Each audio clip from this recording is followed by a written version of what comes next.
Now, it feels like over the last couple of months, Lumix has thrown everything in the kitchen sink at their brand new S1 bodies, the S12, the S1R2, and the S12E. Now, they have added a recent firmware update before all of the cameras actually shipped, but there's a couple of different features, but there's one really big one that I want to cover today, and that's going to be the new ARRI Log C profile that you could get on full frame cameras. Lumix actually hired me out to get this footage, so this actually was a regular DP job, but if you think that I'm not going to talk about these side-by-sides and the implications of having the ARRI Log C profile on full frame Lumix cameras, you're gonna be mistaken. But well, we'll get there.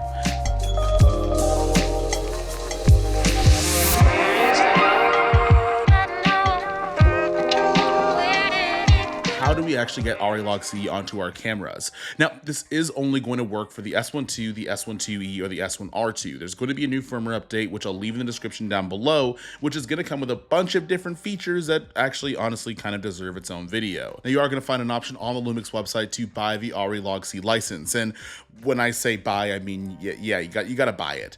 It's just like the GH7 update, and because this is a licensing deal with ARRI directly working with Lumix, some of that money is going to go into ARRI's pockets because they are going to be using their ARRI Log C curve. But also, if you want to use viewing LUTs, if you want to use real-time LUT, you can still do that with the ARRI Log C profile, but you have to be aware that you have to go into your menu and make sure the LUTs you are going to be using are pulled from the ARRI Log C menu instead of Vlog. Now, in terms of the ISO values and the exposure, that's going to be a little bit different because we are working with a different log curve. That means things like its middle gray, its base ISOs are going to be slightly different. In terms of being able to expose it properly, if you want to find middle gray, it's going to be about 39 ARRI versus the 41 that used to be with Vlog. A lot of those same rules are still going to apply in terms of being able to expose for skin tones and things like that. Just it might be scaled back a couple of ARRI points downwards because you're starting at a lower point. So in a multi-camera situation, we use the Mini LF. We also use the S1R2 and the S12. We set everything to ARRI Log C, and I wanted to see is if I cut together this in, say, a 3-camera interview, how things would look, and would they cut together pretty well, so much so that I could use these two as B cameras. Once you have it exposed to the proper ARRI for your camera, you're going to be able to get some pretty good results. Cutting these guys back to back to back can function in a 3-camera interview, and I'd be hard-pressed to see if anybody be able to tell the difference if 3 ARRI cameras were going to be used or we were using 3 Lumix cameras. This is going to be really cool, especially when you want to save a little bit of money in a multi-camera situation. Now, the dual base ISO is going to be different on the S1 bodies depending on which one you're going to be using. It is going to still be 500 on the S12 and the S12E, but it's going to be 160 on the S1R2, and as well as going to be 4000 high base ISO on the S12 and 3200 on the S12E. Now, in dynamic range boost on the S12, you are going to have the ISO at 800, and just like in normal fashion, the S1R2, you are going to double it in dynamic range boost mode. And if you're going to use the S12, it's going to have a base ISO at 800. Now, if this isn't obvious, the reason why Lumix and ARRI work together in order to do this is to replace every single ARRI Lexa Mini LF with something that's over $100,000 cheaper. I didn't mean to say that part. Essentially, what it basically was is to give yourself an ability to use cheaper cameras in multi-camera scenarios. Just last year on the GH7, we did use the GH7 as a B camera for the ARRI Alexa Mini LF on our film No Good Legend, and we used 2 of them at that.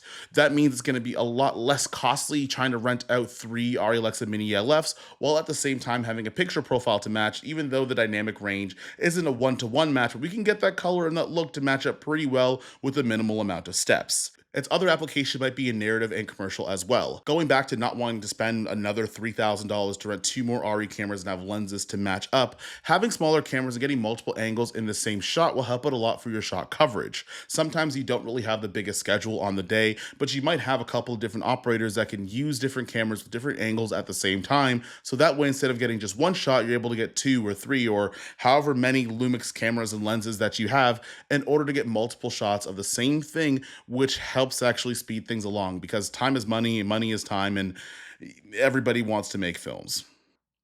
This also makes sense from a size perspective as well because the Mini LF being the mini in the name, it's still a really big camera, and there are going to be some certain corners where you're not going to be able to fit yourself, or at least maybe just like myself, in there with an ARRI Alexa Mini LF. And there's also other things you have to consider as well.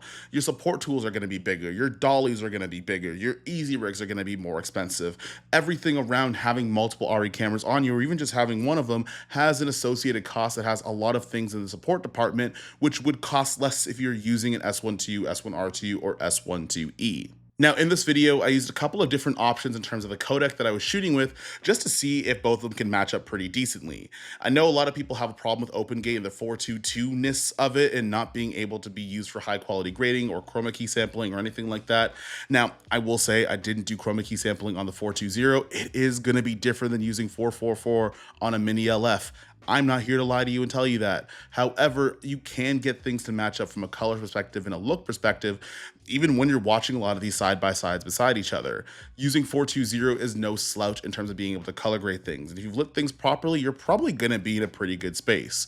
Also, I would say that if you have the budget to have an ARRI Alexa Mini LF on set, you probably have enough knowledge to make sure that you get your white balance dialed in too. Now, if you do want to get 422 chroma sampling, maybe you want a little bit more, maybe you're doing some chroma key sampling, maybe you're doing a little bit of green screen work. I also use a 5.8 ProRes on all the S12 cameras. Now, keep in mind, it's going to get pretty expensive because those files are gigantic, but you are going to have more than enough information to push and pull the look and the different colors that you might need in order to match up to the Mini LF or other ARRI cameras. Now, your workflow is going to be a little bit different if you are using DaVinci Resolve. One thing I'm tempted to do whenever dealing with Lumix footage is I go to my CSTs and I click in my ingest for my Panasonic Gamma and my Vlog and all the other stuff. It's going to look a little bit off when you do that because you are legitimately using the ARRI log C curve internal on your camera.